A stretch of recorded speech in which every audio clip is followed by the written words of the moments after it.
Member ने किया था। अमिताभ नामदेव करके एक हैं बरेला के। उनका कहना ये था कि ऐसी कौन सी बातें हैं जो खाने के अलावा महत्वपूर्ण हैं हमारे स्वास्थ्य के लिए। तो आम तौर पे तो ये हम लोग सभी मानते हैं कि खाना जो है वो एक बहुत महत्वपूर्ण मुद्दा है, बहुत महत्वपूर्ण कारण है हमारी हेल्थ के लिए। लेकिन नेचुरोपैथी में हम लोग ये जानते हैं कि हम लोग को सिखाया जाता है, और जो बड़े नेचुरोपैथ हैं वो भी बोलते हैं कि food is not the source of energy. खाना जो है वो एनर्जी का कोई स्रोत नहीं है। और फूड डजंट क्योर, मतलब खाना हमको ठीक नहीं करता, नेचर क्योर, प्रकृति ही क्योर करती है। तो जब उन्होंने ऐसी बातें बोली तो उसके पीछे ज़रूर कोई कारण होगा। इन्हीं सब कारणों का आज हम लोग एक के बाद एक जिक्र करेंगे। मुद्दा तो बहुत लंबा है, लेकिन मैं आधे घंटे में उसको शॉर्ट में बताऊंगा। और उसके अलावा कुछ बातें ऐसी रह जाएंगी जो आपको लगती हैं कि इसमें इलाबोरेशन होना चाहिए और थोड़ा लंबे में इस पर चर्चा होना चाहिए, तो उस विषय को आप लोग नोट कर लेंगे और वो ग्रुप में डालेंगे, तो मैं नेक्स्ट सेशन में उसको कवर करने की कोशिश करूँगा। एक उदाहरण से यदि मैं समझाऊं तो शायद आप लोग को सभी चीज़ें एक बार में समझ में आ जाएंगी। कई सवाल आप लोगों को भी सुनने मिलते होंगे और हम लोग भी लगातार सुनते हैं कि मरीज आके बोलते हैं कि पूरे परिवार में तो सभी लोग एक ही खाना खाते हैं। पूरे परिवार के लिए सामूहिक तौर पे खाना तो एक ही बनता है, सभी लोग एक ही खाना खाते हैं, लेकिन बीमार मैं ही क्यों होता हूँ? ये सवाल आप लोगों को भी सुनने मिलता होगा। आपके परिवार के लोग, रिश्तेदार, फ्रेंड्स, दोस्त यार सभी बोलते होंगे कि खाना तो एक ही है, लेकिन वो बीमार क्यों होता है या मैं बीमार क्यों होता हूँ, दूसरे क्यों नहीं बीमार होते हैं। तो यहीं पे ये बातें छुपी हुई हैं, इसका कारण छुपा हुआ है कि फूड एक अकेला अवयव नहीं है, अकेला एक मुद्दा नहीं है जो हमारी हेल्थ को प्रभावित करता है। इसके अलावा भी बहुत सारी बातें हैं जो हम लोग ध्यान नहीं देते। उन सबको मैं एक एक उदाहरण के साथ आपको समझाऊंगा कि क्यों खाने के अलावा भी बहुत सारी ऐसी बातें हैं जो हमारे लिए महत्वपूर्ण है, जिसको हमको ध्यान देना चाहिए यदि हम एक अच्छी हेल्थ चाहते हैं। तो इसमें सबसे पहला जो कारण है वो, उसको हम इस तरीके से यदि देखें कि एक इंटरनल एनवायरनमेंट और एक एक्सटर्नल एनवायरनमेंट, ये दोनों खाने के अलावा ज़रूरी है। तो एक्सटर्नल एनवायरनमेंट में रहता है, एक उदाहरण से आप समझेंगे कि यदि 5 व्यक्ति या 4 व्यक्ति या 6 व्यक्ति एक साथ एक ही खाने को, जिसमें फूड का बनाने का तरीका, फूड चॉइस और बाकी सब बातें यदि सभी समान हैं, लेकिन उस खाने को 5 व्यक्ति एक साथ बैठ के खाते हैं। इसमें से एक व्यक्ति ऐसा है जिसको बहुत तेज भूख लगी है, वो खा रहा है। एक व्यक्ति ऐसा है जिसको भूख लगी है लेकिन उतनी भूख नहीं लगी है, थोड़ा कम है। लग रहा है कि भूख लगी है लेकिन उतनी तेजी से या उतनी जबरदस्त भूख नहीं है। और एक व्यक्ति है जिसको कि भूख लगी नहीं है और वो चाहता है कि आप लोग खा रहे हैं तो चलो मैं भी खा लेता हूँ। एक व्यक्ति ऐसा है जो बहुत कड़ी मेहनत करके आ रहा है, बहुत ज़्यादा थकान में है, शरीर थका हुआ है, वो खाना खा रहा है। और एक व्यक्ति है जो थका हुआ नहीं है। अब उन लोग खाना खाने बैठते हैं तो एक व्यक्ति खाने को बहुत चबा के खाता है, एक व्यक्ति बहुत जल्दीबाजी में खाना खाता है, एक व्यक्ति खाने के साथ साथ में बीच बीच में पानी पीता रहता है। तो ये इतने सारे मुद्दे हैं, इतने सारे मुद्दे हैं, ये तय करेंगे। अब खाना नहीं तय करेगा। आप बहुत तेज भूख से खा रहे हैं तो खाना शरीर में जो पचेगा उसका तरीका अलग होगा। एक आप आंशिक भूख से खा रहे हैं, यदि आपको उतनी तेज भूख नहीं है तो आपका खाना पचने का तरीका दूसरा होगा। एक व्यक्ति जो बिना भूख के खा रहा है, उसका खाना वही है लेकिन अब वो वैसा नहीं पचेगा जैसा कि जिसको जो तेजी से जिसको भूख लगी थी उसको उसको पचता है। एक व्यक्ति बहुत थका हुआ है, एक व्यक्ति का मूड बहुत अच्छा है, एक व्यक्ति का मूड बहुत खराब है। ये सभी फैक्टर अब तय करेंगे कि उस खाने के अंदर क्या होने वाला है। तो मोटे तौर पे ऊपर से देखने पे मुझे या आपको एक लग सकता है कि खाना तो एक ही है, लेकिन अब फंक्शन ऑफ फूड बॉडी के अंदर, शरीर के अंदर अलग हो जाएगा, क्योंकि उसके ये दूसरे फैक्टर जो हैं वो अलग हो गए हैं। ये हो गया हमारा जो इंटरनल एनवायरनमेंट, जिसमें हमारी साइकोलॉजी भी शामिल है। इसके अलावा होता है एक्सटर्नल एनवायरनमेंट।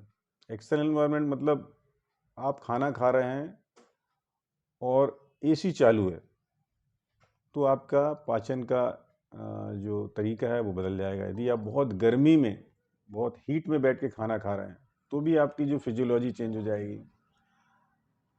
आप खाने के बाद वॉकिंग में चले जाते हैं, एक्सरसाइज करने लगते हैं, तो फूड का फंक्शन चेंज हो जाएगा। खाने के बाद आप रेस्ट करते हैं तो फूड का फंक्शन चेंज हो जाएगा। खाने के बाद आप धूप में बैठ रहे हैं, छाया में बैठ रहे हैं, बहुत सारे फैक्टर हैं।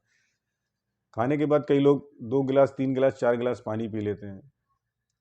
तो ये फिर तय करता है कि आपका वो पाचन कैसा होगा।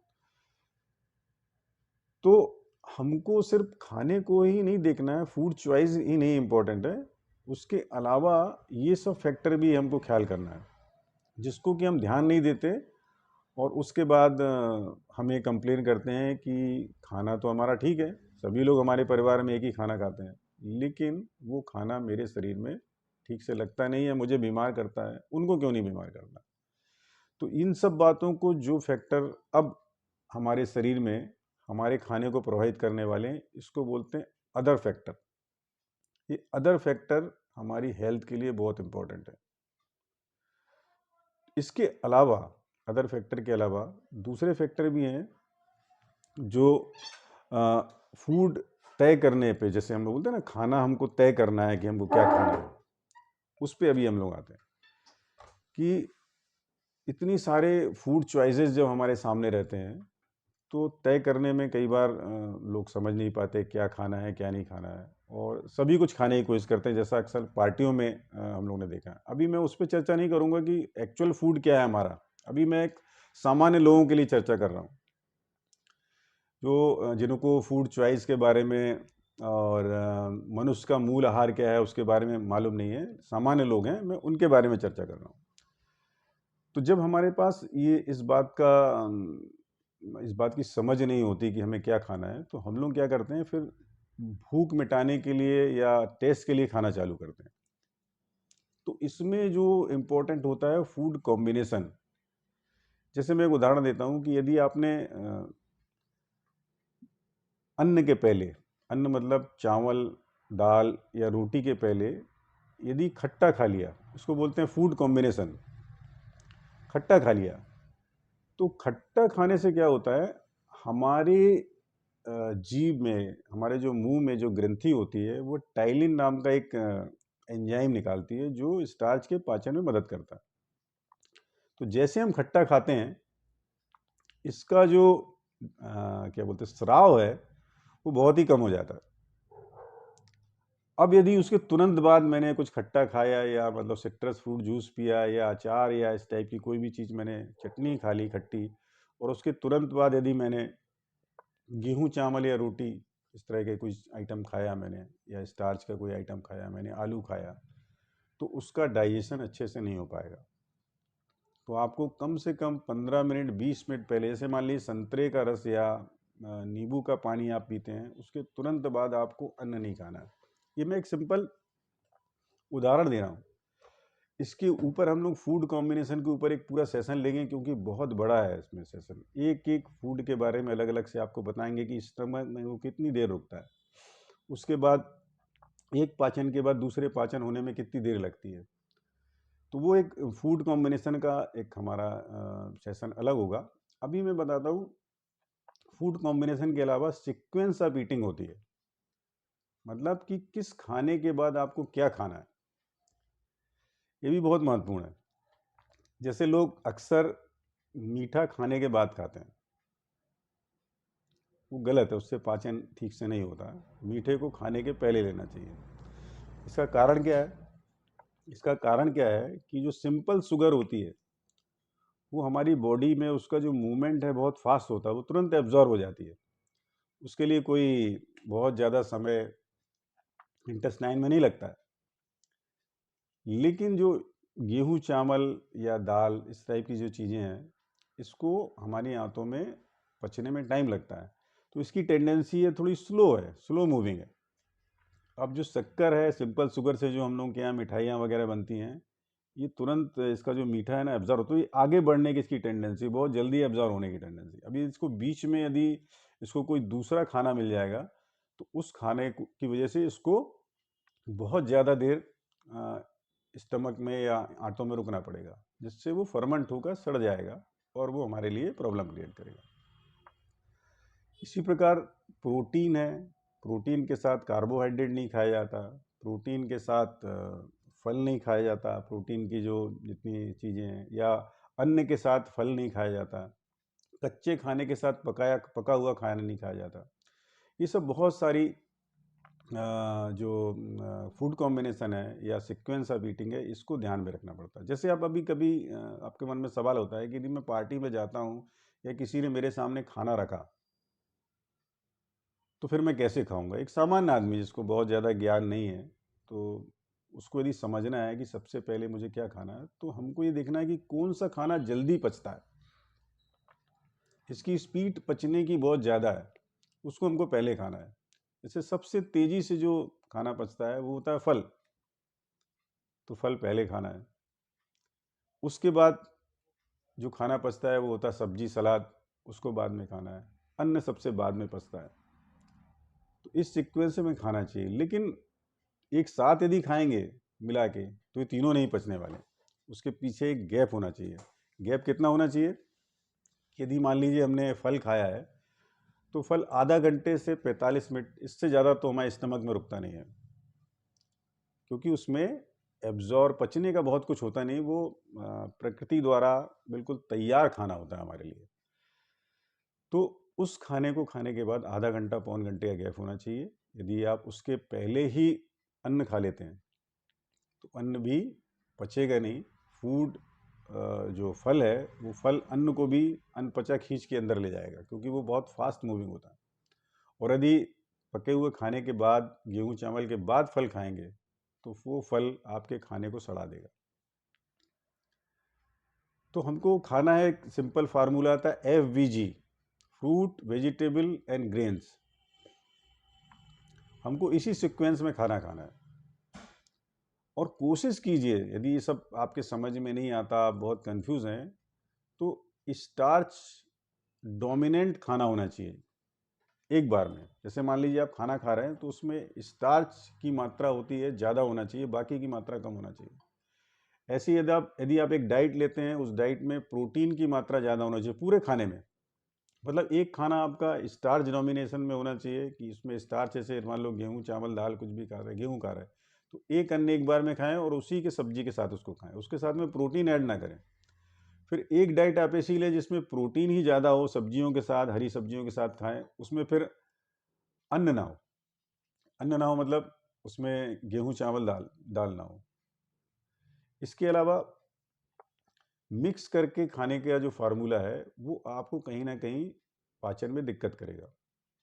तो ये आप तय करें, पहले से प्लान बनाएं। ये भी नहीं सोचना है कि दिन भर आपके दिमाग में खाने के बारे में ही चर्चा होती रहे, खाने के बारे में ही दिमाग में परेशान रहे कि अभी ये खाएं कि कभी वो खाएं। ऐसा नहीं करिए। आप बहुत एक सिंपल सा एक फार्मूला बनाइए कि दोपहर में हमारे खाने में मान लीजिए अन्न है, तो रात के खाने में प्रोटीन रहेगा, सुबह के खाने में हमारे वेजिटेबल सलाद या फ्रूट्स रहेगा। तो इस तरीके से इसको डिवाइड करिए। और जो लोग इस बात को बहुत अच्छे से समझ चुके हैं, तो वो तो उनके लिए कोई दिक्कत नहीं है, वो तो फ्रूट दिन भर खाते हैं, रात में एक टाइम अन्न खाते हैं, या टोटल फ्रूट डाइट पर रहते हैं। ये चर्चा उनके लिए नहीं है। ये उनके लिए है जो सामान्य तौर पे पका खाना भी खा रहे हैं, फल भी खाते हैं, सलाद भी खाते हैं। तो इसमें कोशिश कीजिए दोपहर तक आप फल खाइए, सलाद खाइए। उसके बाद यदि 2 टाइम खाना खाते हैं, तो एक टाइम में आप उसमें स्टार्च ज़्यादा हो ऐसा खाना आप खाइए, और उसमें आलू हो सकता है, उसमें चावल हो सकता है, उसमें गेहूँ हो सकता है सब्जी के साथ, वो खाइए। स्वीट पोटैटो हो सकता है, वो खाइए। और रात में बीन्स हैं, दाल हैं, या नट सीड हैं, इस टाइप की कोई भी चीज़ लेते हैं जो प्रोटीन डोमिनेंट है जिसमें, वो आप ले सकते हैं। तो उसमें आपके डाइजेशन बड़ा सिंपल रहेगा और बड़े आसानी से पचेगा। आपका जो भारीपन होता है पेट में ले जाएगा, गैस नहीं बनेगी, फर्मेंटेशन नहीं होगा, बीमारी नहीं होगी। तो इस तरीके से आप इसको डिवाइड करिए। साथ में खाने के तुरंत बाद जो लोग पैदल चलने चले जाते हैं, तो वॉकिंग कर लेंगे, थोड़ा खाना बजेगा, ये एकदम ही गलत है। हमको खाने के बाद आधे पौन घंटे के बाद यदि रेस्ट करते हैं तो हमारा खाना ठीक तरीके से पचता है। तो ये वॉकिंग करना, एक्सरसाइज करना, लंबे चलना खाना पचाने के लिए, ये सब बातें हमको नहीं करना है। तीसरी बात है कि मूड का हमेशा ख्याल रखना है। यदि आप जल्दीबाजी में हैं और आपको लगता है कि मुझे जल्दी जल्दी खाना खाना है, ऑफिस जाना है, तो ये नहीं करना। जब आपको समय हो, 40 मिनट, आधा घंटा, 1 घंटा समय हो, जब आप इत्मीनान से हो, टेंशन फ्री हो, मूड आपका अच्छा हो, हड़बड़ी ना हो, तभी खाना खाएं, वरना लिक्विड डाइट लेके आप चले जाएं। कई बार होता है ऑफिस में समय नहीं होता है, तो लिक्विड डाइट लेके आप जा सकते हैं। जब आपको बहुत तेज भूख लगे, एक मूल नियम है, बेसिक नियम है कि बहुत तेज भूख से जब खाना खाया जाता है तो खाना पच जाता है। हमारे आजकल जो ऑफिस हैं, बैंक हैं, यहाँ पे क्या दिक्कत होती है कि यहाँ एक लंच टाइम फिक्स होता है, 12:30 से 1, 1:30 से 2, 2 से 2:30। तो ये बड़ी दिक्कत वाली बात होती है, क्योंकि जितने लोग ऑफिस में काम करते हैं सभी की भूख उस समय एक सी नहीं होती है, लेकिन उनकी एक मजबूरी होती है कि हमें उस समय खाना खाना है। तो कई बार भूख ना रहते हुए भी लोगों को खाना खाना पड़ता है। और इस कारण से ये जो जहाँ पे भी सामूहिक रूप से लोग काम करते हैं, वहाँ पे लगातार लोगों के डाइजेशन खराब होते रहते हैं। ये बीमारी पैदा करने के अड्डे हैं एक प्रकार से। लेकिन आधुनिकता है समाज में, इंडस्ट्रियलाइजेशन है, ऑफिसेस हैं, दूसरी जगह हैं, तो उसमें ये सब दिक्कतें होती हैं लोगों को, तभी तो लोग बीमार हैं। शहर के लोग इतना बीमार हैं। ये किसी के माइक चल रहा है, माइक थोड़ा बंद करने के लिए बोलिए। हाँ, हाँ। किसी का माइक चल रहा है, ये कृष्ण कुमार जी का माइक चल रहा है, इसको बंद करिए। कृष्ण कुमार जी, हाँ। तो देखिए क्या होता है कि जो ऑफिस का बता रहा था मैं, ऑफिस के बारे में, कि वो सब हम लोगों को झेलना पड़ेगा, क्योंकि ऐसा नहीं हो सकता कि मैं ऑफिस छोड़ दें। तो कोशिश कीजिए कि जैसे मान लीजिए फैक्ट्री टाइम में 12:30 बजे किसी का लंच होता है, किसी का 1:30 बजे लंच होता है, तो फिर उनको सुबह का खाना उतना हैवी नहीं होना चाहिए उनका, तब उनको दोपहर में जाके अच्छी भूख लगेगी। यदि सुबह ही कई लोग रोटी सब्जी पराठे इस टाइप की चीज़ें खा के हैवी मील लेके जाते हैं, तो उनको फिर दोपहर में 4-5 घंटे के बाद उतनी तेज़ भूख नहीं लगती है। तो कोशिश कीजिए, यदि आपका लंच टाइम दोपहर में 12:30-1 बजे है, तो सुबह जो आपका नाश्ता हो वो फ्रूट, वेजिटेबल, सलाद, इस टाइप का आप नाश्ता करने की कोशिश करेंगे तो आपका पाचन बेहतर होगा। और फिर कई लोगों की आदत होती है 2 खाने के बीच में भी कुछ खाते रहते हैं, ये भी एक फैक्टर है कि अभी खाना लिया, उसके बाद चाय के साथ बिस्किट, नमकीन या कोई स्नैक्स लेते रहते हैं। ये सब चीज़ें जो है ना, बाद वाले जो खाने को या जो पहले खाया है, दोनों को डिस्टर्ब करती हैं। तो ये गलत प्रैक्टिस है। यदि बीच में कभी कुछ खाने की या हल्की फुल्की भूख लगती है, तो उसमें जूस आप ले सकते हैं या हल्की फुल्की सलाद ले सकते हैं। लेकिन कोई भी चीज़ जो गेहूँ, चावल, दाल या इस तरह की चीज़ों से बनी हुई है, जो जिसका पाचन थोड़ा मुश्किल होता है, थोड़ा कठिन होता है, टाइम लगता है, ऐसी चीज़ बीच में मत खाइए। क्योंकि हमारे समाज में परंपरा बन गई है, कहीं भी जाएंगे तो चाय, बिस्किट, पोहा, नमकीन, इसी तरीके की चीज़ देते हैं। तो इसका ख्याल रखिए। और दूसरी बात है, घर में हम लोग जो खाना खाते हैं उसमें एक परंपरा हमारे इधर है खाना परस के देने की, कि खाना परस के दिया जाता है, मतलब कोई खाना परसता है और आप खाना खाते हैं। इसमें कई बार क्या होता है कि जो खाना खिला रहा है उसको इस बात का एहसास नहीं होता है कि सामने वाले को कितना खाना है, तो वो खाना आपको दे देता है। आप खाते खाते आपको महसूस होता है कि ये खाना तो मेरा पूरा हो गया, अब खाना बच गया है। तो हम लोग मानते हैं कि हमको खाना छोड़ना नहीं है, थाली को पूरी ख़त्म करना है। ये बात मोटे तौर पे सुनने में अच्छी लगती है, लेकिन खाना जो बाहर बचा हुआ है वो ख़राब होगा, तो उस खाने को हम पेट में ला के अपना पेट खराब कर लें, ये भी सही नहीं है। तो सही तरीका ये होता है कि घर में खाने को हम लोग अलग अलग उसमें जमा के, बर्तन में जमा के रख दें, और जिसको जितना खाना है वो उतना ही खाना ले। और खाने को बहुत लोग बोलते हैं दबा के खाना चाहिए, खूब खींच के खाना चाहिए, नहीं। हमारे स्टमक में जो खाना आता है उसको 3 गुना भी कर सकते हैं उस खाने। मान लीजिए 3 रोटी 4 रोटी खाते हैं, या मान लीजिए आप एक प्लेट चावल खाते हैं, इसको आप 3 प्लेट भी कर सकते हैं। हमारे स्टमक में इतनी जगह होती है, जैसे जैसे हम खाना बढ़ाते जाएंगे वो फैलता जाएगा, जबकि हो सकता है ज़रूरत हमें उतनी ना हो।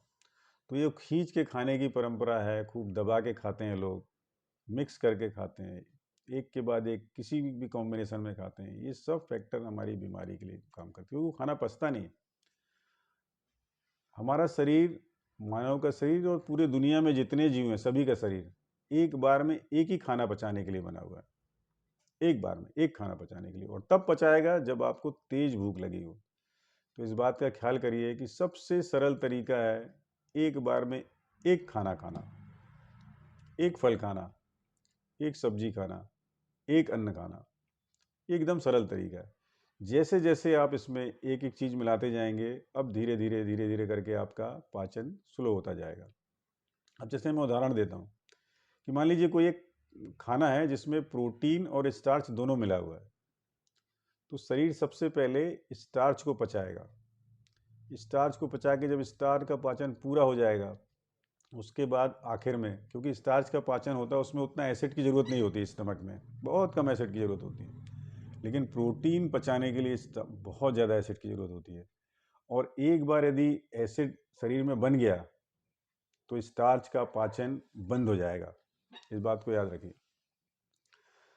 तो स्टार्च पचेगा, उसके बाद में जाके आपका प्रोटीन पचेगा। उस समय तक उस प्रोटीन को वहाँ पे स्टमक में पड़े रहना पड़ेगा। यदि ये समय लंबा है तो वहाँ पे उसका फर्मेंटेशन चालू हो जाता है, गैस बन, लोग बोलते हैं ना गैस बनने लगी, अभी खाया डकार आने लगी, खाया थोड़ी देर के बाद डकार आने लगी। तो उसका कारण ये है कि 2 खाने हमारे साथ चले गए और उसमें से एक खाने का पाचन हो रहा है, लेकिन दूसरा कारण उस वजह से रुका हुआ है क्योंकि ये एक खाने का पाचन पूर्ण तरीके से हुआ नहीं। तो वो गैस बनाएगा, फर्मेंटेशन करेगा, आंतों में सड़ेगा, और वही व्यक्ति स्वस्थ है जिसका खाना पचता है।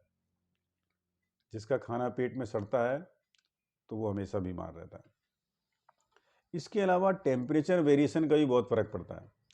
खाना खाए और अचानक उठ के हवा में चले गए, खाना खाए और अचानक बहुत कड़क धूप में चले गए, या खाना खाए और अचानक चलना चालू कर दिया, या कठिन मेहनत करने लगे, मेहनत वाला काम करने लगे, इसका भी ख्याल रखना है। तो देखिए, जहाँ पे आप बैंक में हैं या जहाँ जो लोग लेबर का काम करते हैं, जो लोग ऑफिस में हैं, जहाँ मेहनत का काम उनके लिए ज़रूरी है, तो वो तो एक मजबूरी है। तो उसके लिए अच्छा ये होगा कि इस तरीके से हम खाना खाएं कि जो हमारी शरीर का जो पाचन तंत्र है, जो डाइजेशन सिस्टम है, उसके ऊपर लोड ना पड़े, क्योंकि ये पूरा खेल है ब्लड फ्लो का। हमारे शरीर में जो खाना पचता है उसके लिए बहुत ज़्यादा ब्लड फ्लो की ज़रूरत होती है आंतों में। अब यदि उसी समय आप मेहनत वाला काम करने लगेंगे तो पूरा ब्लड फ्लो जो है ना आपकी मांसपेशियों में चला जाएगा, और पाचन के लिए जिस खून की ज़रूरत है, जिस ब्लड फ्लो की ज़रूरत है, वो कम मिलेगा तो पाचन नहीं होगा। तो इसीलिए आप प्रकृति में भी देखेंगे सभी जीव खाने के बाद तुरंत रेस्ट करते हैं। बच्चे को भी देखेंगे माँ का दूध पिएगा तुरंत सो जाता है। शेर, दूसरी गाय, बैल, जितने भी जानवर हैं प्रकृति में देखो, सभी लोग खाने के बाद रेस्ट करते हैं। एक हम ही लोग हैं कि मजबूरी में हम लोगों को खाने के बाद एक्सरसाइज करना पड़ता है या कुछ काम करना पड़ता है मजबूरी में, जो इसलिए हमारा भी पाचन स्लो होता है। तो ये जो पुरानी परंपरा थी, इसको हमको बंद करना है कि खाने के बाद लंबा टहलना है। खाने के बाद टहलना नहीं है, खाने के बाद हमको यदि संभावना हो तो रेस्ट करना है या लाइट वर्क करना है, ज़्यादा मेहनत वाला कड़ा काम नहीं करना है, ठीक है। इसके अलावा खाने के बाद कुछ लोगों की आदत होती है कि खाने के बीच बीच में, ये ब्रजेश जी ने, टंडन जी ने स्क्रीन शेयर कर लिया, उसको बंद करना है। तो आपको खाने के बीच बीच में या खाने के तुरंत बाद पानी नहीं पीना। माइक बंद कर लीजिए। सर खाने जी हाँ, बताइए, किसी का क्वेश्चन है क्या, पूछिए। डायरेक्ट सोना अलाउड है क्या? सर खाने के बाद डायरेक्ट सोना अलाउड है? हाँ, खाने के बाद सो सकते हैं आप, खाने के बाद आप रेस्ट कर सकते हैं, बिल्कुल भी दिक्कत नहीं है उसमें। ज़्यादातर जो होता, देखिए मैंने पहले भी बताया कि पूरा जो मामला है वो है एनर्जी का। मतलब पाचन में बोलते हैं शरीर की 60 से 70% एनर्जी लगती है पाचन में। हम लोगों के शरीर में जो भी एनर्जी पैदा होती है, एटीपी पैदा होती है, वो पाचन में 70%, 60 से 70% लगती है।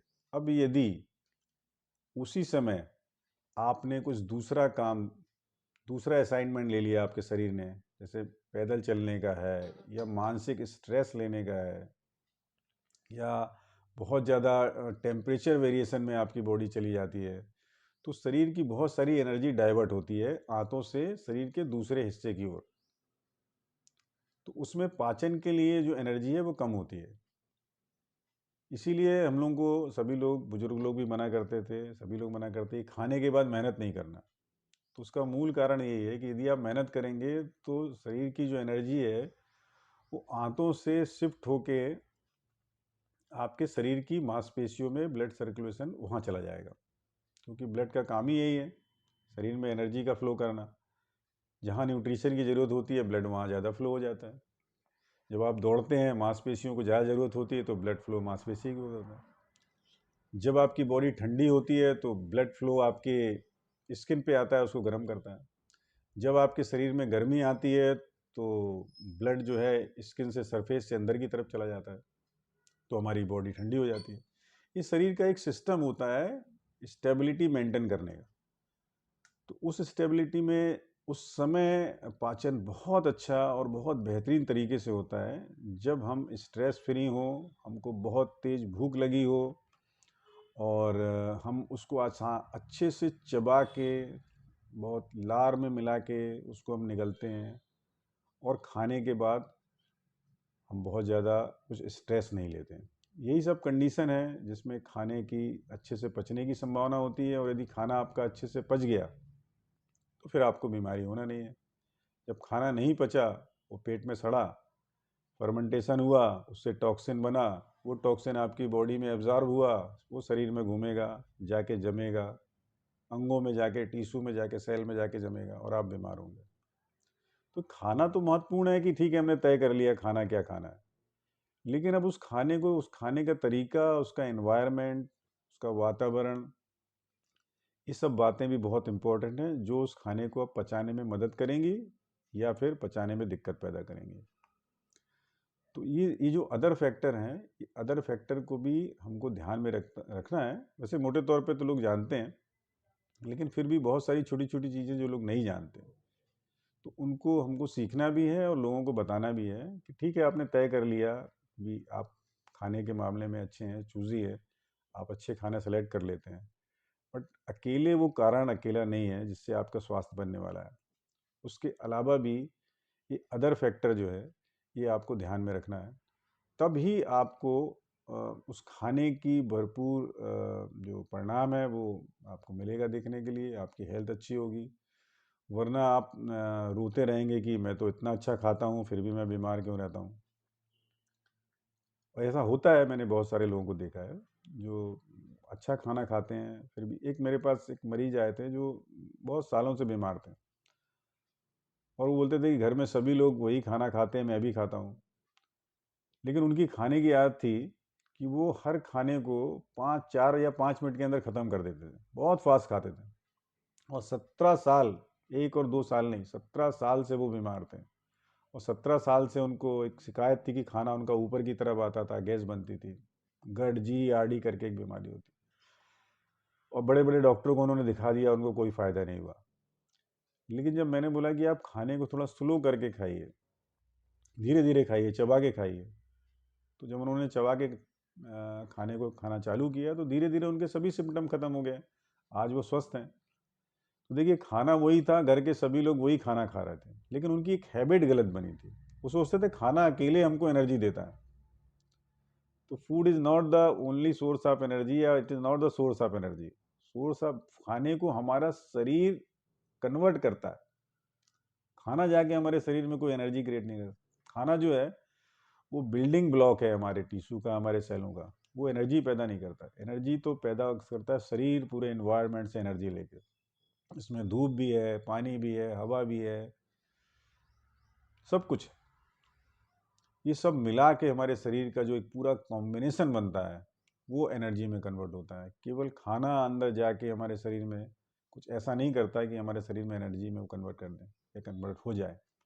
सर हमारा शरीर उस खाने के ऊपर एक्शन लेता है, बहुत सारे उसमें एंजाइम लगते हैं, बहुत सारे जूस लगते हैं, और ये इन बिना एंजाइम और बिना जूस के, बिना एसिड के खाना नहीं पचता, और ये सीक्रेट करता है हमारा शरीर।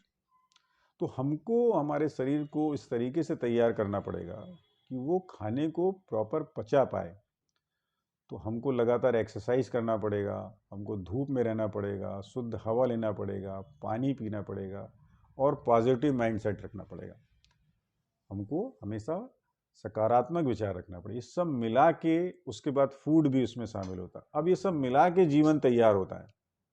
एक्सटर्नल और इंटरनल एनवायरनमेंट, ये सब मिला के ही स्वास्थ्य का निर्माण होता है। स्वास्थ्य एक प्रोसेस होती है, वो किसी एक कारण से, किसी एक माध्यम से नहीं आती है, वो सब मिला के होती है। जैसे जंगलों में आप देखेंगे जानवर एक पर्टिकुलर इन्वायरमेंट में रहता है, वो अपना खाना खाता है, खाने में उसको प्रकृति के नियम प्रवृत्ति के तौर पे, उसको सहजात प्रवृत्ति के तौर पे मालूम होते हैं। उसको जब प्यास लगती है वो पानी पीता है, जब रेस्ट करने की इच्छा होती है जब रेस्ट करता है। अभी एक सवाल और इस बीच में मेरा ध्यान आया कि बीमारी के समय, देखिए बीमारी के समय लोग एक धारणा है कि खूब पौष्टिक खाना खाना चाहिए, और लोगों को घर वाले खूब पौष्टिक खाना बना बना के खिलाते हैं, लेकिन एकदम ही गलत है। बीमारी के समय इस बात का हमको ध्यान रखना है कि ऐसा खाना खाना है जो शरीर की, जो हमारी सिस्टम है उसके ऊपर लोड कम से कम डाले। पहली बात तो यदि भूख नहीं लग रही है तो बीमारी के समय सिर्फ खाना डालने से कुछ नहीं होता, उससे बीमारी बढ़ती है। ज़्यादातर बीमारी जो एक्यूट फॉर्म में तरुण रोग के तौर पे हमारे शरीर में आती हैं, उस दौरान आप देखेंगे जैसे बुखार, फीवर, सर्दी, खांसी, उल्टी, ये जब होती रहती हैं तब वैसे ही भूख नहीं लगती है। लेकिन किसी किसी के दिमाग में, लोगों के मन में, घर वालों के मन में एक सवाल होता है कि नहीं नहीं, यदि हम खाना नहीं देंगे, यदि बच्चा खाना नहीं खाएगा तो बच्चा कमज़ोर हो जाएगा। वो खूब खिलाते हैं, ज़बरदस्ती खिलाते हैं, उससे तकलीफ़ें और बढ़ती हैं। क्योंकि जब हमारा शरीर किसी दूसरे काम में लगा हुआ है, बीमारी ठीक करने में लगा हुआ है, तब यदि उसको हम एक पाचन का एक्स्ट्रा काम देंगे तो हमारा शरीर स्वस्थ नहीं होगा, स्वस्थ होने में समय लगेगा, बल्कि बीमारी बढ़ेगी। तो बीमारी के समय पौष्टिक खाना बंद करना चाहिए, जो बहुत ही सरल, सिंपल, आसानी से पचने वाला खाना है, जैसे जूस है, जैसे फल है। यदि भूख लगती है तो इससे ही शुरुआत करना चाहिए। गेहूँ, चावल, दाल, दलिया, ये सब चीज़ें बंद करना चाहिए, तो उससे रिकवरी जल्दी होती है। किसी ने सवाल किया एक, अभी हाथ रेन किया था। सर मैं नीरज नहीं बोल रहा हूँ जी बताइए। मुझे सर ये बताइए कि फूड में ऐसा क्या डाइट में रखना है जो कोलेस्ट्रॉल लेवल को कंट्रोल करके रखे। सपोज कोलेस्ट्रॉल आज की समस्या है कि कुछ भी आदमी खा रहा है, जब मैं नॉनवेज वगैरह तो नहीं लेता हूँ, कुछ भी ऐसा ऐसा कुछ, फिर भी कोलेस्ट्रॉल लेवल को कंट्रोल करने के लिए क्या डाइट में ले सकते हैं कुछ ऐसा जिससे कोलेस्ट्रॉल जो है कंट्रोल में रहे। मैं शॉर्ट में बताता हूँ, हालांकि आज का विषय नहीं है, इस पर हम कोलेस्ट्रॉल के ऊपर एक अलग पूरा एक सेशन लेंगे, लेकिन मैं मोटे तौर पे बता दूं, जो कोलेस्ट्रॉल होता है ये हमारे शरीर के लिए बहुत ज़रूरत है इसकी। हमारे जो सेलों की रिपेयरिंग होती है, टिश्यू की रिपेयरिंग होती है, बिना कोलेस्ट्रॉल के होते नहीं है। और कोलेस्ट्रॉल हमारा लीवर बनाता है, जितनी ज़रूरत हो उतनी, जितनी ज़रूरत होगी शरीर उतने हिसाब से बैलेंस कोलेस्ट्रॉल बनाता है, बिल्कुल भी ज़्यादा नहीं बनाता। ये ज़्यादा कोलेस्ट्रॉल क्यों होता है कि हम लोग कोलेस्ट्रॉल ऊपर से खाते हैं, हमको ऊपर से कोलेस्ट्रॉल खाने की ज़रूरत नहीं है। नॉन वेज में ज़्यादा कोलेस्ट्रॉल होता है, खाने की ज़रूरत नहीं है। फिर तली हुई चीज़ें, भुजी हुई चीज़ें जो हम लोग खाते हैं, तेल हमारा खाना है ही नहीं, वो तो हम लोग टेस्ट के लिए खाते हैं। तो जब आप अपनी डाइट से नॉन वेज निकाल देंगे तो एक्स्ट्रा कोलेस्ट्रॉल आपकी बॉडी से वैसे भी निकल जाएगा, जो बचा खुचा है। और तली हुई चीज़ें, भुंजी हुई चीज़ें, प्रोसेस्ड फूड है, ये सब चीज़ आप खाना बंद करेंगे, और यदि फ्रूट लेंगे, सलाद लेंगे, कच्चा खाना ज़्यादा खाएंगे, और प्लांट बेस्ड डाइट आप यूज़ करेंगे तो कोलेस्ट्रॉल वैसे भी नहीं बढ़ेगा। और यदि आप धूप में रहते हैं, देखिए धूप जो है वो विटामिन डी कोलेस्ट्रॉल के इस्तेमाल को बढ़ाता है, और एक्सक्रीशन में इम्यून सिस्टम को ही मदद करता है। तो ज़्यादातर लोग तो शहर के, उनको धूप देखने मिलती नहीं है, घर ऐसे बने हुए हैं कि वहाँ धूप नहीं होती है। तो आप यदि धूप में रहते हैं, नॉन वेज बंद करते हैं, डाइट में यदि रॉ फूड, फ्रूट, वेजिटेबल, सलाद ये ज़्यादा लेते हैं तो आपको कोलेस्ट्रॉल की समस्या होगी नहीं, और जो है वो भी सॉल्व हो जाएगी। जी। और किसी का कोई सवाल है?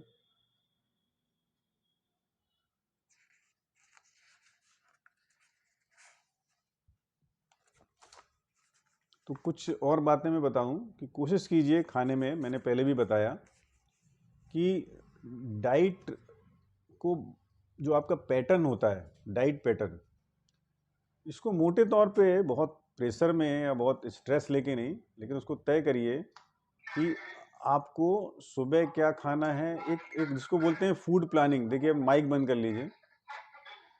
डॉक्टर साहब, एक प्रश्न था मेरा। जी बताइए। मैं ये जानना चाह रहा था कि जैसे हम सब्जी और रोटी खाते, तो रोटी में कार्बोहाइड्रेट होता है और सब्जियों में फाइबर के साथ साथ अलग अलग मिनरल्स होते हैं। तो रोटी अकेली खाना चाहिए या सब्जी अकेली खाना चाहिए, दोनों को मिक्स करके खा सकते हैं? देखिए, जैसे दाल चावल है, चावल में कार्बोहाइड्रेट होता है और दाल में प्रोटीन होता है। आपने बताया कि पहले कार्बोहाइड्रेट लेना चाहिए फिर प्रोटीन लेना चाहिए। तो फिर तो चावल मान लो खाता है कोई, तो उसको अकेले खाना चाहिए, दाल के साथ नहीं खाना चाहिए? हाँ हाँ हाँ।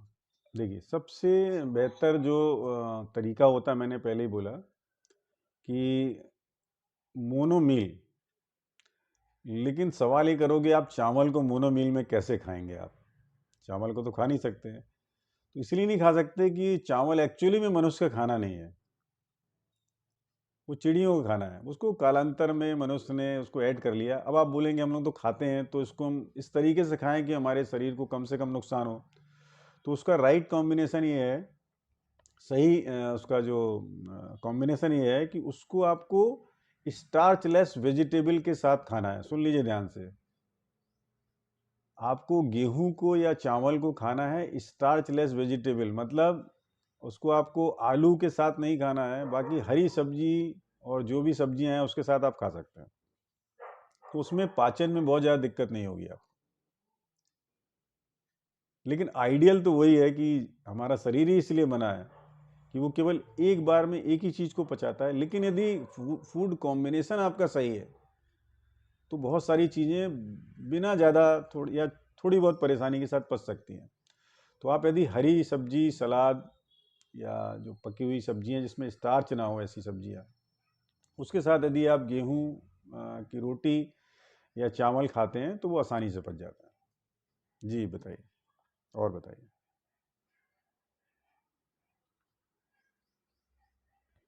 और हाँ, और यदि मान लीजिए आपको ये खाना, देखिए दूसरा भी बता देता हूँ मैं, यदि आपको प्रोटीन की चीज़ें खाना, जो प्रोटीन डोमिनेंट होती है, इसमें प्रोटीन की मात्रा ज़्यादा होती है, जैसे दाल हो गई, बीन्स हो गई, इस टाइप की चीज़ यदि आप खाते हैं ना, तो सबसे अच्छा उसका तरीका है उसको भी स्टार्चलेस वेजिटेबल या हरी पत्तियों के साथ। जैसे एक ज़माने में अपने यहाँ बनाते भी थे लोग, दाल में हरी पालक या मेथी की भाजी मिला के खाते थे ना। तो उस तरीके से हरी पत्तियों के साथ यदि प्रोटीन की जो दालें हैं या बीन्स हैं, इस टाइप की चीज़ें यदि आप बनाते हैं तो वो आसानी से बच जाती है, उसमें कोई दिक्कत नहीं होती। लेकिन यदि आप उसके साथ में स्टार्च खाएंगे तो फिर पाचन में दिक्कत होगी। तो हरी पत्ती एक ऐसा खाना है जिसको आप सभी के साथ ऐड कर सकते हो, उसमें कोई दिक्कत नहीं होती। वो आपके पाचन में कोई दिक्कत पैदा नहीं करेगी किसी दूसरे खाने के साथ में, इन जनरल। जी। सब अधिकांश लोग मेथी के साथ में आलू मिलाते हैं या पालक के साथ में आलू मिला के खाते हैं, वो सही तरीका है? हाँ ठीक है, ठीक है। अच्छा जी। वो स्टार्च है, और उसके साथ में यदि आप ये मिलाते हैं, हरी पत्तियां मिलाते हैं, तो उसमें कोई दिक्कत नहीं, पाचन में बहुत ज़्यादा परेशानी नहीं होगी उसमें। हम लोग यहाँ पहले हम लोग तो पसंद नहीं करते हैं, अभी तो खाने का तरीका बदल गया है। लेकिन लोग जो भजिया खाते थे, भजिया, बेसन की भजिया, इसमें प्रोटीन ज़्यादा होता है, उसमें क्या मिलाते थे? देखिए, हरी पत्तियां मिलाते थे। तो अपने अनुभव से उन्होंने वो कॉम्बिनेशन बना लिया था कि बेसन में थोड़ा प्रोटीन ज़्यादा होता है ना, उसमें दाल है, प्रोटीन ज़्यादा होता है, तो उसके साथ में हरी पत्तियां यदि मिलाएंगे तो आसानी से बचेगा।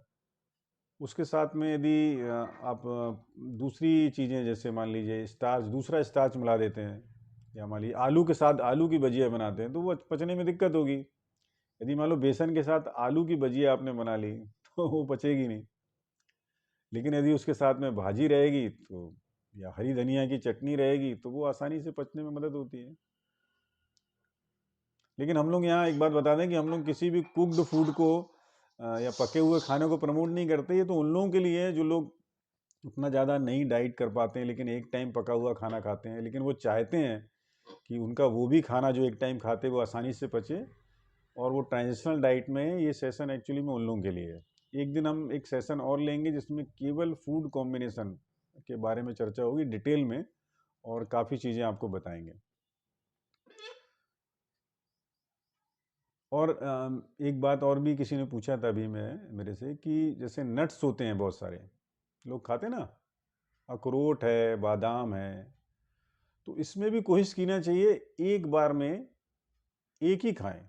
जैसे मान लो अखरोट खाना है तो अखरोट को भिगो के खा लिया, यदि बादाम खाना है तो दो प्रोटीन को एक साथ नहीं खाना, ये भी गलत है। एक प्रोटीन को एक साथ खाना। तो जैसे एक, काजू खा रहा है तो केवल काजू खाना, हाँ बादाम नहीं खाना। हाँ, बिल्कुल बिल्कुल, काजू खाना तो अच्छा होगा पाचन। दो प्रोटीन, हमारा शरीर जो होता है ना, जैसे दो क्या बोलते, कार्बोहाइड्रेट वो नहीं पचते एक साथ अच्छे से। जैसे गेहूं और चावल एक साथ खाएंगे, मतलब रोटी और चावल एक साथ खाएंगे तो दोनों अच्छे से नहीं पचेंगे। कॉम्प्लेक्स कार्बोहाइड्रेट के साथ सिंपल कार्बोहाइड्रेट खाएंगे तो भी अच्छे से नहीं पचेगा। जैसे हम लोग खीर खाते हैं, तो खीर में शक्कर होती है और स्टार्च होता है, तो सिंपल कार्बोहाइड्रेट भी है और कॉम्प्लेक्स भी है, तो हमारा शरीर उसको पचाता नहीं है अच्छे से, क्योंकि दोनों का पचने का समय अलग है, दोनों का स्टमक में रुकने का, आंतों में एब्जॉर्ब होने का समय अलग है। वो एक दूसरे को बाधा पैदा करते हैं। जी उसके साथ में दूध भी मिलाया जाता है खीर में। हाँ, वो तो बहुत सारी चीज़ें मिला देते हैं, लेकिन मैंने पहले ही कहा इस प्रोग्राम की शुरुआत में कि हमारा शरीर जो है आदर्श तौर पे एक बार में एक खाने को पचाने के लिए बना हुआ है। ये तो एक हम लोग ने सिविलाइजेशन के दौर में सब तय कर ली कि अब हम लोग ऐसे खाने भी खाने लगे जो हमारे लिए स्वादिष्ट नहीं है। अन्न को हमने खाने में शामिल कर लिया। अब अन्न को आप सीधा सीधा तो खा नहीं सकते कच्चा, तो आपने उसको पकाना चालू किया। अब पका के भी नहीं खा सकते, तो उसके साथ टेस्ट के लिए फिर हमने बहुत सारी चीज़ें मिलाना चालू कर दी। तो ये तो प्राकृतिक नहीं है। प्राकृतिक तो हमारे लिए रॉ फूड में, जिसमें फल मूल तौर पे, सब्जी, सलाद, नट्स, ये हमारे लिए खाना होना चाहिए मूल तौर पे, जिसमें फल ज़्यादा, फिर सलाद, और उसके बाद फिर नट्स वगैरह जो है, अखरोट है, बादाम है, ये सब चीज़ें हमारा मूल खाना होना चाहिए। लेकिन फिर भी लोग खाते हैं, तो हमें चाहते हैं कि कम से कम इस तरीके से खाएं, इस कॉम्बिनेशन में खाएं कि वो बीमार ना पड़े। तो उसके लिए थोड़ा सा तो ख्याल रखना पड़ेगा फूड कॉम्बिनेशन जितना। देखिए पहले भी एक अनुभव के आधार पर लोगों ने बना लिया था हमारे समाज में नियम कि बहुत सिंपल खाना है हमको, और पहले लोग खाते भी थे। आज से 50 साल पहले हमारे भारतीय समाज के खाने में बहुत ज़्यादा वैरायटी नहीं हुआ करती थी, हम लोग बहुत कम खाते थे। अब गकड़िया भरता खा लिया, या दाल चावल खा लिया, या सब्जी रोटी खा लिया, इसके अलावा बहुत ज़्यादा खाने में, और तेल का इस्तेमाल तो बहुत कम होता था। और ये जो मार्केट में आजकल जो सामान दिखते हैं, ये सब पैक्ड फूड, ये तो एक ज़माने में थे ही नहीं। और किसान जो था, लोकल इकोनॉमी थी, किसान के पास से सीधे घर में खाना आता था, मार्केट में जाता नहीं था कि उसमें कुछ मिलाया जाएगा। अब क्या नेशनल इंटरनेशनल मार्केट हो गया, तो अब सेल्फ लाइफ बढ़ाने के लिए उसमें दवाइयाँ भी डालना बड़ा ज़रूरी है। फलों को कच्चा तोड़ लिया जाता है, और उसके बाद 3-4 दिन 5 दिन के बाद आपके पास पहुंचता है, फिर उसको दवाइयों से पका के आपको बेचा जाता है। तो ये सब चीज़ें जो हुई हैं, ये तो प्राकृतिक नहीं है। इसीलिए आज से 50 साल पहले जो लोग हेल्दी रहते थे, इतने स्वस्थ रहते थे, वो आज नहीं है, क्योंकि हमारे शरीर में केमिकल बहुत जा रहा है। मतलब बिना पका हुआ फल हमारे से, न्यूट्रिशन जिसमें बहुत कम ऐसे फल जा रहे हैं, ऐसी सब्जी जा रही है इसमें दवाइयों को डाल के उगाया गया है। तो ये सब तो है ही है साथ में, ये तो हमको खाने में पाचन में दिक्कत करने ही वाली है। फिर यदि हमको फूड कॉम्बिनेशन के बारे में भी मालूम ना हो कि हमारा शरीर खाना कैसे पचाता है, तो इतनी मेहनत से, इतने पैसे लगा के जो खाना, मेरी आवाज़ नहीं आ रही? आ रही है सर। हाँ, आवाज आ तो रही है। तो क्या होता है, देखिए, एक तो वैसे ही चारों तरफ से प्रदूषण खाने पीने में हर जगह से है ना? ज़मीनों को ही बर्बाद कर दिया हम लोगों ने। अब उसके बाद जो खाना आ रहा है उसको भी यदि हम पचा ना पाएँ, जो थोड़ा बहुत है क्षमता, तो हम तो और बीमार हो जाएँगे। तो उसको कोशिश करके थोड़ा बहुत ध्यान देना है फूड कॉम्बिनेशन की ओर, और खाने को जितना आप सिंपल करना चाहते हैं, कर सकते हैं, उतना सिंपल करना चाहिए। देखिए, मूल उद्देश्य खाने का क्या है? खाने का मूल उद्देश्य नहीं है कि मुझे बहुत खाने में टेस्ट लगना चाहिए या कोई मनोरंजन के लिए तो मुझे खाना नहीं है। खाने का मूल मकसद है कि मुझे मेरे शरीर को वो खाना लगना चाहिए, मुझे शरीर में मुझे एनर्जी मिलना चाहिए, मैं बीमारी से दूर रहूं, और वो खाना अच्छे से पच जाए, जो इतने पैसे देकर, इतनी मेहनत से, इतने दूर से चल के मेरे पास आया, क्योंकि हम लोग तो खाना पैदा करते नहीं हैं। तो इस बात को ख्याल रखिए कि इसको सिंपल करिए, 2 प्रकार के प्रोटीन को, 2 प्रकार के स्टार्च को मत मिलाइए, खाने को चबा के खाइए, खाने को जब प्रसन्न चित्त हैं उस समय खाइए, हड़बड़ी में मत खाइए, खाने के दौरान पानी मत पीजिए, और खूब खींच के मत खाइए। थोड़ा सा, जैसे मान लो भूख है, उससे 80% खाइए। थोड़ा शरीर को, स्टमक को मौका दीजिए अपने मूवमेंट का, जिससे वो खाने को मैश कर सके, उसको मिला सके और पाचन के लिए तैयार कर सके।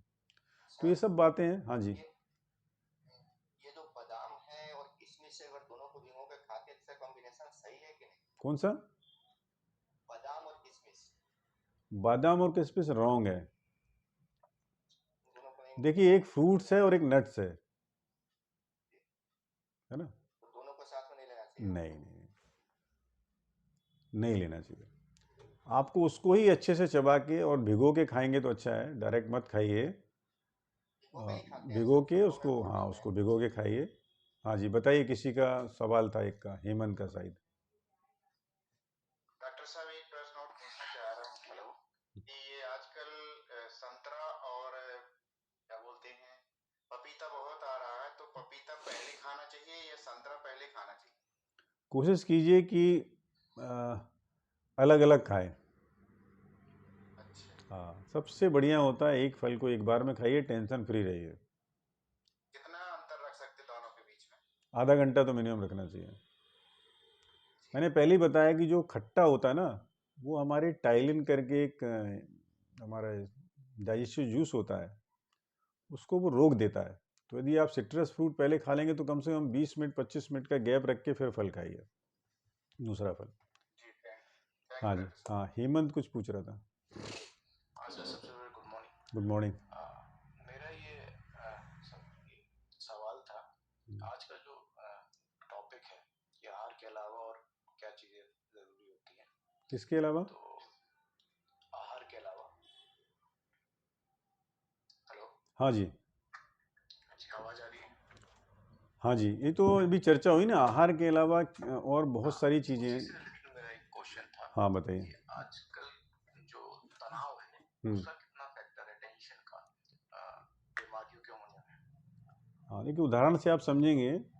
मैं अक्सर लोगों को उदाहरण देता हूँ कि मान लीजिए आपका मनपसंद खाना आपके सामने रखा हुआ है, और उसी समय आपको खबर मिलती है कि आपका कोई बहुत प्रिय, ना करे, डेथ हो गई है। तो आप देखेंगे आम तौर पे तुरंत ही भूख खत्म हो जाती है। तो हमारी साइकोलॉजी का इतना असर होता है हमारे खाने की उसके ऊपर। और यदि आपको भूख खत्म हो गई और उसके बीच में भी आपको लगा कि नहीं, तो खा लेते हैं, और आपने बिना भूख के खा लिया, तो वो खाना अंदर पचेगा नहीं, सड़ जाएगा। तो साइकोलॉजी के साथ हमारा खाने का और पाचन का बहुत ही ज़्यादा लिंक है, बहुत ही ज़्यादा लिंक है। तो इसीलिए टेंशन फ्री जब रहें तभी खाइए। और क्योंकि वो डाइजेस्टिव जूस जो होते हैं वो तुरंत ही निकलना बंद हो जाते हैं, जैसे ही आप टेंशन में आते हैं, आप डर जाते हैं, फियर में आ जाते हैं, या आप स्ट्रेस में हैं, तो पाचन अच्छे से नहीं होगा आपका। तो बहुत सारे लोग अच्छा खाते पीते हैं लेकिन शरीर में लगता नहीं है, क्योंकि स्ट्रेस में रहते हैं। और कई लोगों को आपने देखा होगा कि खाते पीते रहते हैं, ठीक ठाक है, लेकिन मोटे मोटे होते जाते हैं। उनके शरीर में दूसरे न्यूट्रिशन एब्जॉर्ब नहीं होते हैं, केवल फैट जमता जाता है। तो उसका कारण है कि पाचन पर्याप्त नहीं हो पाता। और सभी चीज़ों का पर्याप्त होता है। कुछ चीज़ों का होता है, कुछ चीज़ों का नहीं हो पाता, क्योंकि आंतों की गति, आंतों का मूवमेंट, आंतों की हेल्थ, इससे हमारे हेल्थ आजकल जो अभी नई रिसर्च हुई है 2011 के बाद की, वो सब बोलती हैं कि पहले रीढ़ को हम लोग बोलते थे सेकंड ब्रेन, रीढ़ को, अभी तो आंतों को सेकंड ब्रेन बोलते हैं, क्योंकि हमारे शरीर के बहुत सारे जो हार्मोन्स हैं, जैसे सेरोटोनिन जो हैप्पी हार्मोन है, वो आंतों में बनते हैं। तो यदि आपकी आंतें स्वस्थ हैं, हेल्दी हैं, उनका मूवमेंट सही है, तो आपका मूड भी सही रहेगा। और यदि आपका मूड खराब है तो आंतों की गति, इनका डायरेक्ट आपस में इंटरलिंक है ये। यदि आपका मूड खराब है तो डाइजेशन अच्छा नहीं होगा, यदि आपका डाइजेशन गड़बड़ है तो आपका मूड अच्छा नहीं होगा। इतना एक दूसरे के ऊपर लोग प्रभाव डालते हैं। इसको बोलते हैं गट ब्रेन एक्सेस। गट मतलब पेट को बोलते हैं, ब्रेन दिमाग को बोलते हैं। इनका एक एक्सेस होता है जो बहुत कॉम्बिनेशन में अपने साथ काम करता है, और आते बहुत सारे डिसीजन अपने खुद लेती हैं, ब्रेन से इनका कॉन्टैक्ट डिसीजन लेने के लिए नहीं है। तो इसीलिए इसको सेकंड ब्रेन बोलते हैं। तो एक दूसरे के ऊपर प्रभाव तो डालते ही हैं, और बहुत ज़्यादा प्रभाव डालते हैं। तो इसीलिए फिजिकल हेल्थ के साथ साथ में मेंटल हेल्थ भी ज़रूरी है।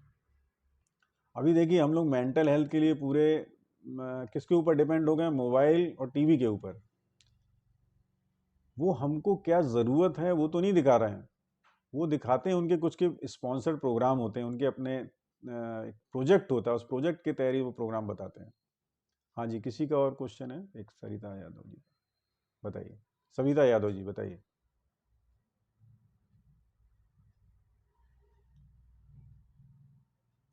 तो वो तो एक प्रोजेक्ट के तहत ही उनका प्रोग्राम रहता है, आपको क्या चाहिए वो तो नहीं है। अब लोग मोबाइल में दिन भर एजुकेशन ले रहे हैं, एक साथ कंट्राडिक्टी पचासों बात उसमें आ जाती हैं। इतनी सारी इंफॉर्मेशन एक साथ हमारा ब्रेन प्रोसेस नहीं कर सकता। लोग मेंटल डिस्टर्ब क्यों हो रहे हैं? इंटरनेट आने के बाद और मोबाइल में जिस तरीके से इंटरनेट इजी अवेलेबल हो गया, और जो इन्फॉर्मेशन की एकदम बाढ़ आ गई, वो हमारे दिमाग को उसने झकझोर दिया। हमारी जो पीढ़ी है ना, उसके मेंटल स्टेबिलिटी को बर्बाद कर दिया, क्योंकि इतनी सारी चीज़ें एक साथ दिमाग में घुसेंगी, और आपके पास उसको प्रोसेस करने का भी तो पावर होना चाहिए। वो पावर हमारे पास प्रोसेस करने के लिए नहीं है, और कुछ भी आ रहा है एक के बाद दूसरी चीज़ से आपस में लिंक ही नहीं है, वो सब चीज़ें एक साथ घुस रही हैं। तो वो सेम सिस्टम है, पाचन में भी वही बात है कि एक से विचार, एक कहानी आपके दिमाग में चलेगी, कहानी बचपन से लेके आखिर तक वो डेवलप हो रही कहानी, तो आसानी से पचेगा, हमारा शरीर प्रोसेस कर लेगा। अब कंट्राडिक्टरी, विरोधाभासी चीज़ें 15, 17, 18, 20 हजारों एक साथ एक घंटे के अंदर आपके दिमाग में घुस गई, तो आपका दिमाग उसको प्रोसेस नहीं कर, थक जाता है। किसी का सवाल था? और डॉक्टर साहब, ये सिर का दर्द, पैर का दर्द, हाथ का दर्द, आखिर दर्द को मेडिकल भाषा में कैसे समझाती है? क्या है दर्द? हालांकि ये तो इसका विषय नहीं है आज के, लेकिन फिर भी बोलता हूँ। फिर भी थोड़ा सा जानकारी दीजिए। देखिए, दर्द का मतलब होता है कि वहाँ पे शरीर किसी अवरोध के खिलाफ लड़ रहा है। जैसे मान लीजिए आपके घुटने में यूरिक एसिड जमा है, या किडनी में एक स्टोन है, तो जब वो स्टोन या जब वो यूरिक एसिड उस अंग को काम करने में दिक्कत पैदा करता है, तो शरीर उस जगह पे ब्लड फ्लो भेज के उसको हटाने की कोशिश करता है, और टेम्परेरी एक इन्फ्लेमेशन पैदा होती है। ये इन्फ्लेमेशन ही दर्द है। तो दर्द एक्चुअली में शरीर की प्रतिक्रिया है अवरोध को हटाने की, ऑब्स्ट्रक्शन को हटाने की, टॉक्सिन को हटाने की। तो दर्द अपने आप में कोई बीमारी नहीं होता। सविता यादव जी ने हाथ खड़ा किया है कुछ पूछने के लिए, बताइए। तो दर्द को ट्रीट नहीं करना है, दर्द किस वजह से हो रहा है, इन्फ्लेमेशन किस वजह से हो रही है। इन्फ्लेमेशन भी बीमारी नहीं है, वो शरीर का डिफेंस मैकेनिज्म है, वो शरीर को स्टेबिलिटी लाने के लिए होता है, दर्द की कारण को हटाने के लिए होता है। तो दर्द कोई बीमारी नहीं होता है। दर्द को इसीलिए जब ट्रीट करते हैं तो बीमारी बढ़ती जाती है। जैसे डॉक्टर साहब आपने घुटने का दर्द बताया यूरिक एसिड के कारण, ऐसे सिर का दर्द किस कारण से होता है? देखिए, अपने शरीर में जो सिस्टम है उसमें एक नर्वस सिस्टम नाम का सिस्टम भी होता है, जो न्यूरॉन सेल से मिलके बना होता है ना। न्यूरॉन सेल होते हैं जो मैसेंजर बोलते हैं, उसको मैसेज क्रिएट करते हैं। जैसे आपके किसी ने टच किया तो आपको, या मच्छर ने काटा, आपको कैसे समझ में आता है? वो ब्लड के थ्रू नहीं जाता मैसेज, वो लिम्फ के थ्रू नहीं जाता है, वो न्यूरॉन सेल हैं। जो न्यूरॉन सेल मैसेज ब्रेन तक भेजते हैं और फिर ब्रेन से एक डायरेक्शन आता है तो अपना हाथ वहाँ चला जाता है पर उस मच्छर को मार देते हैं। तो ये जो फंक्शन है ये इसको बोलते हैं सेंट्रल नर्वस सिस्टम, ठीक है। तो ये नर्वस सिस्टम जो है ये मैसेंजर का काम करता है। तो उसमें जब अवरोध आता है तब उसमें भी दर्द होता है, वहाँ भी दर्द होता है। तो नर्वस सिस्टम का पेन होता है। वो न्यूरॉन सेल कहीं बीच में वो केमिकल को फिर इलेक्ट्रिकल सिग्नल में कन्वर्ट करते हैं, फिर इलेक्ट्रिक सिग्नल केमिकल सिग्नल में कन्वर्ट होता है। तो ये इसमें जब अवरोध आता है तो शरीर जब उसको ठीक करने के लिए प्रतिक्रिया करता है तो दर्द होता है। और किसी का कोई सवाल है? तो ये आप मोटे तौर पे समझ लीजिए कि दर्द या जिसको हम लोग एक्यूट डिजीज बोलते हैं, तरुण रोग बोलते हैं, ये तरुण रोग इसके पहले वाली क्लास में मैंने बताया था कि ये कोई बीमारी नहीं है। शरीर जो है वो बीमारी पैदा करने के लिए बने नहीं है, शरीर आपको ठीक करने के लिए बना हुआ है। जब वो ठीक करने का प्रयास करता है और उस दौरान जो सिम्टम पैदा होते हैं उसको ऐसा समझ लिया जाता है या हम लोग समझ लेते हैं कि वो बीमारी है। एक्चुअली में वो बीमारी नहीं है। तो हमको करना क्या चाहिए? दवाई लेने की जगह हमको उस कारण को हटाने के लिए प्रयास करना चाहिए कि बीमारी का कारण क्या है। जो बीमारी का कारण दिख रहा है, जो हमको एक दिक्कत पैदा हो रही है कि बुखार आ गया, कि दर्द हो रहा है, कि सर्दी हो गई है, ये हमको तकलीफ दे रही है तात्कालिक, लेकिन ये बीमारी नहीं है। ये बीमारी ठीक करने का शरीर का एक अंग है, एक प्रक्रिया है। तो उस प्रक्रिया किस कारण से हो रही प्रक्रिया कि वहाँ पे कुछ ऐसा मैटर जमा हुआ है, फॉरेन बॉडी जमा हुई है, मॉर्बिड मैटर जमा हुआ है, अपशिष्ट पदार्थ जमा हुआ है जो शरीर को ज़रूरत नहीं है और शरीर को प्रयास करना है उसको निकालने का, और शरीर प्रयास कर रहा है और इस दौरान हमको दिक्कत हो रही है। तो उस दिक्कत को ही बीमारी मान लेते हैं। ये एक भूल है मेडिकल साइंस की। और नेचुरोपैथी इसके बारे में, नेचुरल हाइजीन साइंस सालों से 150 साल से लोगों को बताने की कोशिश कर रहा है कि ये बीमारी नहीं है, इसको ट्रीट नहीं करना है। और उसका बहुत सरल तरीका बताया जाता है कि आप केवल डाइट में चेंज करिए, नेचुरल लाइफ स्टाइल अपनाइए और उपवास करिए, आप ठीक हो जाएंगे। लेकिन लोगों को ये सरल बातों में आजकल विश्वास नहीं होता। पहले भी नहीं होता था, आज भी नहीं होता। लेकिन जो लोग समझ जाते हैं ट्रीटमेंट की ज़रूरत केवल इमरजेंसी केस में पड़ सकती है, ऐसे हड्डी टूट गई है ना, और उसको टुकड़े टुकड़े हो गए, या उसको आपको जोड़ना है 3 टुकड़े में बांटेंगे, तो फिर आप उसको दवाई से नहीं जोड़ सकते। लेकिन बाकी सभी जगह फ्रॉम एसिडिटी टू कैंसर दवाई की आमतौर पे ज़रूरत होती नहीं है। हमारे शरीर के अंदर खुद एक इतना पावरफुल मैकेनिज़्म गॉड ने, भगवान ने, प्रकृति ने दिया हुआ है। हमको उस पर आस्था करने की, फेथ की आवश्यकता है, विश्वास करने की आवश्यकता है।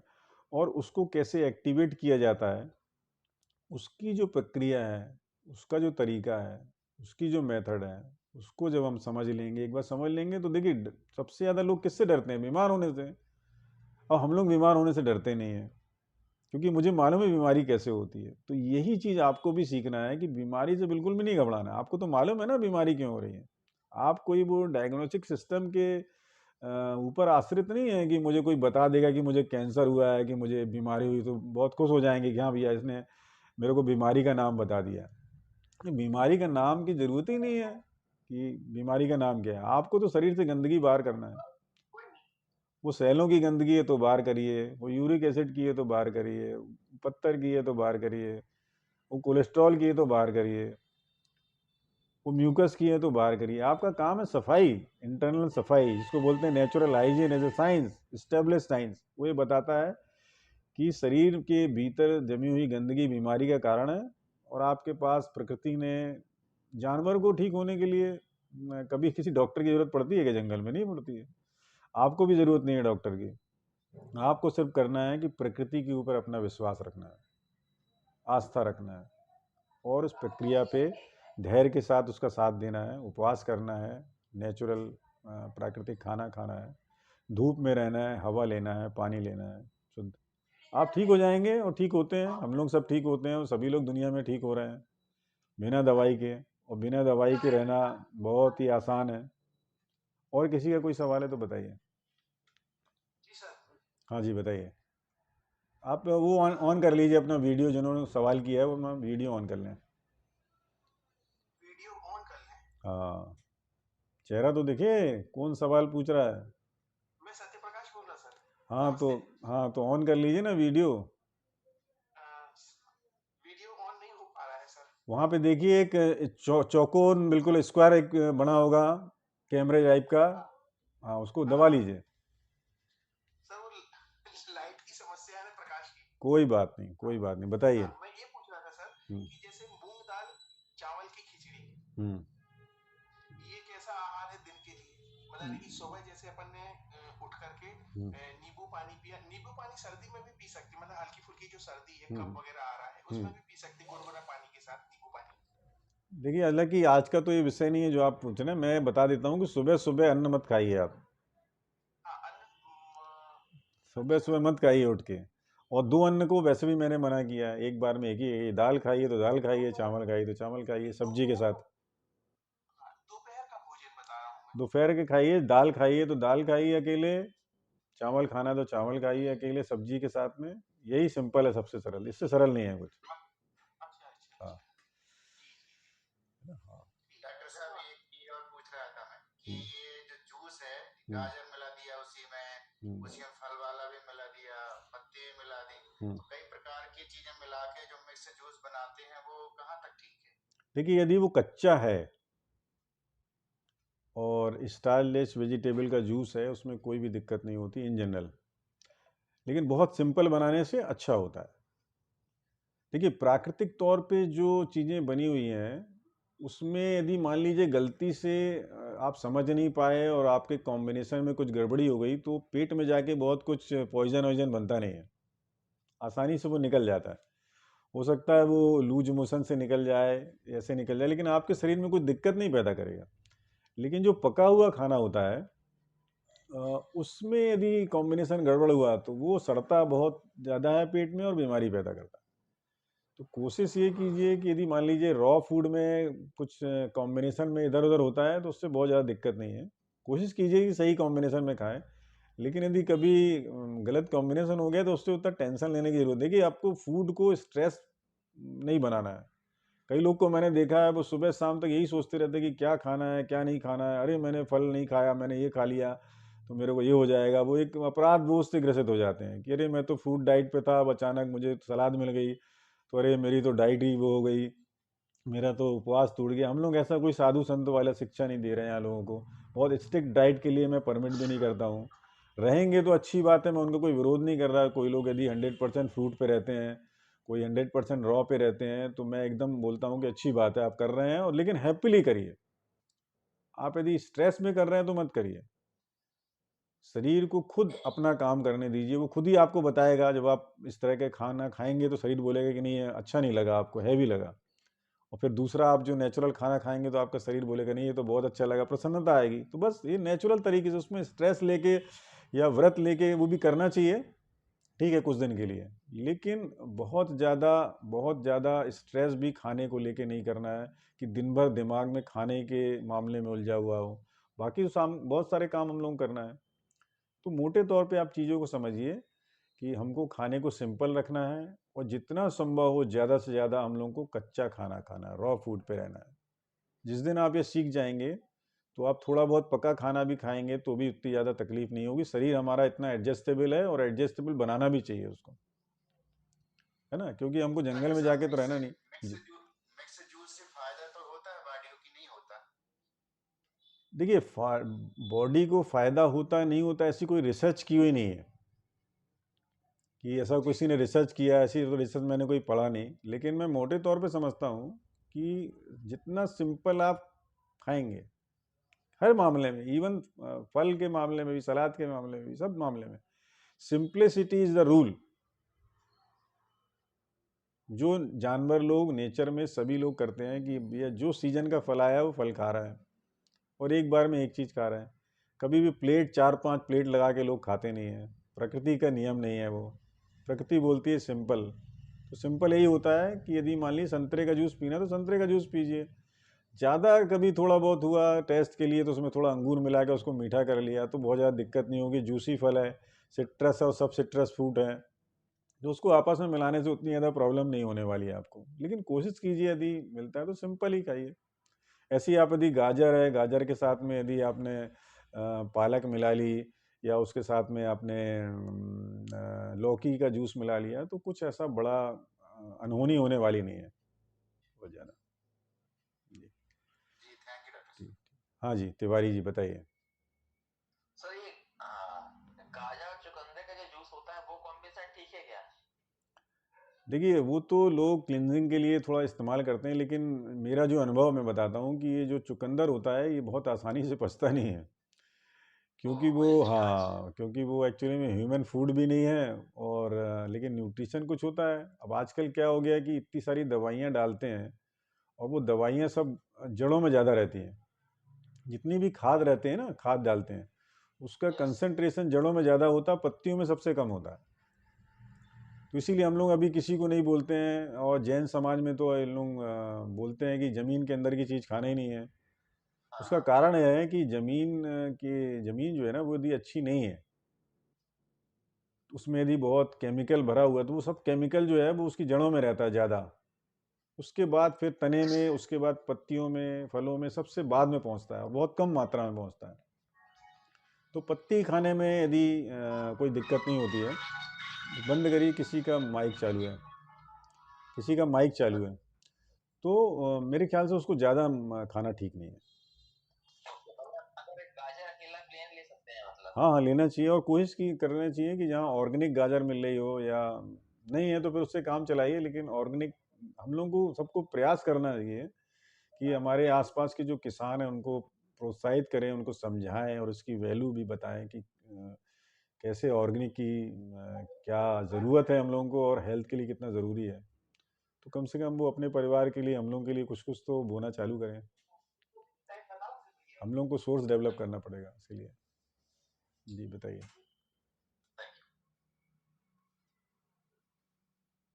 चलिए, तो ठीक है, आज का समय भी हो गया है, सेशन समाप्त करते हैं।